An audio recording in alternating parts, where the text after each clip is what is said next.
Hi, this is Shu with a review of the Nike Zoom Adapt BB 2.0. The first one was really bland in terms of design and also very bland in terms of the tech involved. They just focused on having an electronic automatic lace loop tightening system. But the thing about the first one was that the lacing system was not really that impressive. Some people complained that it wasn't really tight enough or it wasn't really working in terms of locking down certain bits. This is still a homogeneous 2-point pulley system where these strings are pulled all the way back from 2 points. But overall, the way the loops are placed position is a lot better than the first one, and it locks down a lot firmer than the first version. And design-wise, it is leaps and bounds better than the first version. Cushioning-wise, it's also an upgrade because I'm not sure if this is Cushlon. They did not mention it in the spec, but whatever foam they use is pretty soft, and because they have the motor in the middle of the foot to make sure everything is as elevated as the midfoot level, the forefoot and the heel overall midsole is pretty thick and high off the ground. And because there's a level of thickness, even though this is foam, this provides substantially more comfort, step-in comfort, and shock absorption level compared to other Nikes that have nothing in the heel but injected Phylon or just some kind of a foam in the heel with no air sole at the back. So in terms of that, this is definitely a superior cushion shoe. On the forefoot, they do have Zoom Turbo, but maybe it's because of the thickness of the midsole, it doesn't feel like Zoom Turbo. It just feels like it's a substantial midsole with a certain level of Zoom Air in it. It just feels like good old Zoom Air inside a soft midsole. So it's not exactly the Zoom Turbo you've come to know and love like the ones you found in the Kyrie models. Weight-wise, this is super heavy. For size 9, it weighs way off 500 grams, and as you get higher sizes, it's gonna be like 600 to even 700 grams for one part of your foot. So that's quite a drag.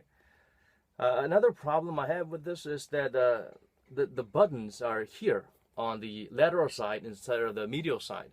For me, I'm not one of those characters you see in those Japanese anime where the girl's always flopping down and sitting down in a way that the lateral side of their foot points to the air. And I don't rarely have that movement. I'm not some sort of a sidekick expert, so I don't. I'm pretty comfortable just moving my feet this way. So they should have had the buttons on the medial side. I mean, if you look at double zipper Converse that I have, I never use the lateral side, I only use the medial side. Right foot, left hand. So, not the most friendly design, but I understand why Nike had to do this because they need to have the lateral side show this glowing buttons. It also doesn't really open up that great because of this extra material they have here. This is a little weird because it's either gonna be a bit tight for some or a bit loose and cumbersome for those who might need a tighter fit. On the forefoot area, it's not crazy spacious, but they do have a bit of a loose area here. There's no lace loop around here, so even if you tighten, it's gonna be somewhere from here on top of your foot, and you're gonna have some wiggle room here, which may not be the most desirable outcome in terms of lockdown. The fit, I say you could go true to size, but to be safe, you could go up half a size. It's not the narrowest shoe out there, but it's not the roomiest. In terms of overall comfort, it's got that traditional kind of fit, roomy fit that you used to get from the good old basketball shoes from the 90s. These days, it's a lot sleeker and sharper, so you usually have a tendency to have your pinky toe getting feeling pinchy and you need to go up a few sizes, but it does not have that serious of an issue. It's a little bit more forgiving. Overall, the padding around the collar is plush and nice. Again, this is a problem because I just wish they could open this up. Let me show you what I mean by this does not serve one or the other exactly. Certain specific individuals might appreciate this exact tightness here, but let me show you by what I mean. If you lock it down, you will see a whole lot of space.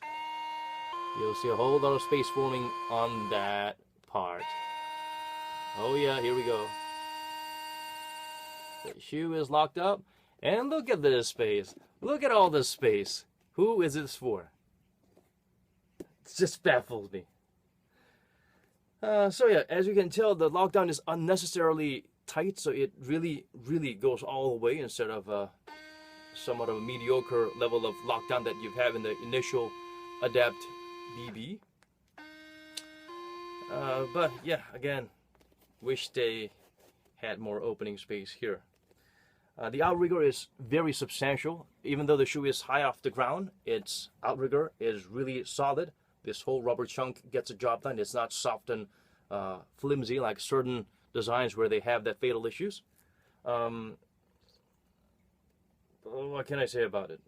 It's heavy. It's expensive.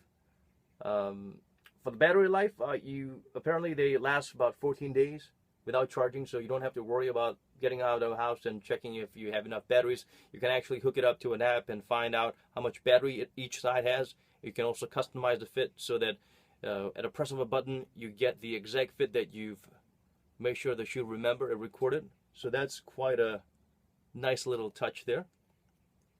The outsole pattern is really good. They're herringbone, but very closely knitted, tiny herringbones, and they're pretty deep. They're not the shallowest herringbone out there.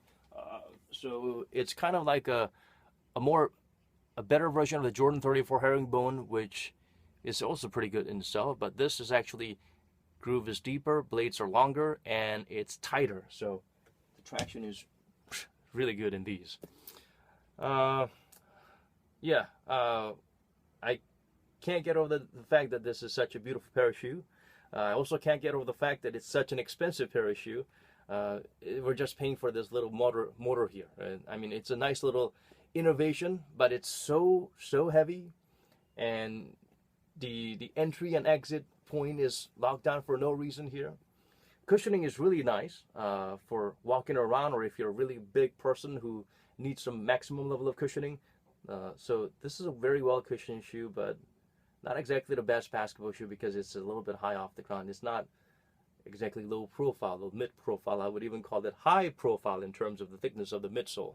I waited until it went on a crazy discount where it's like 70% less than what it used to, and then it comes down to a normal price tag that you will find in other signature shoes, like the LeBrons when it's expensive, when it just released. And there will always be some type of a discount event going on, whether it's in your neighborhood Nike store or some other sports dealers or online. So when you see those, maybe something you want to consider as a memorabilia or just to try them out. This is, of course, somewhat of a semi-signature shoe for Ja Morant. I don't know how he ran around wearing these ankle breaking with anchors on his feet. It's pretty amazing.